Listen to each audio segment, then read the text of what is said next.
It was May 1983. The group was 2 years in existence. In a proposal for resources drawn up that time, the group outlined their objectives this way.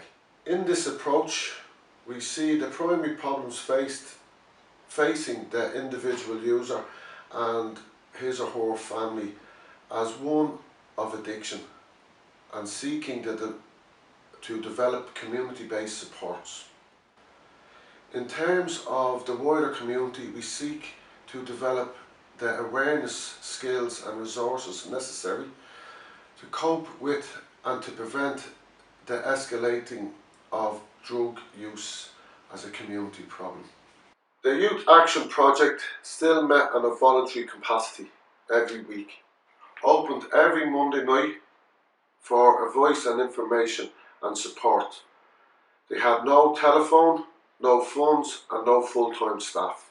One of the first to come for help was a young wife and mother whose husband was involved in the drug scenes. Due largely to her commitment and willingness to accept help, her husband also eventually came with her. He started going to Narcotics Anonymous. He became drug-free.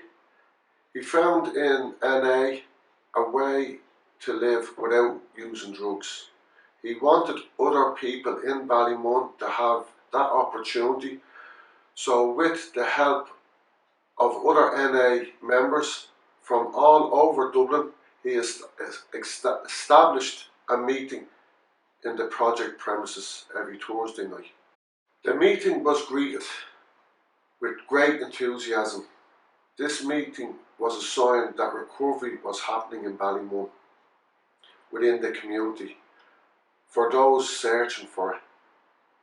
It was the first NA meeting on the north side of Dublin and is still in existence almost 40 years later.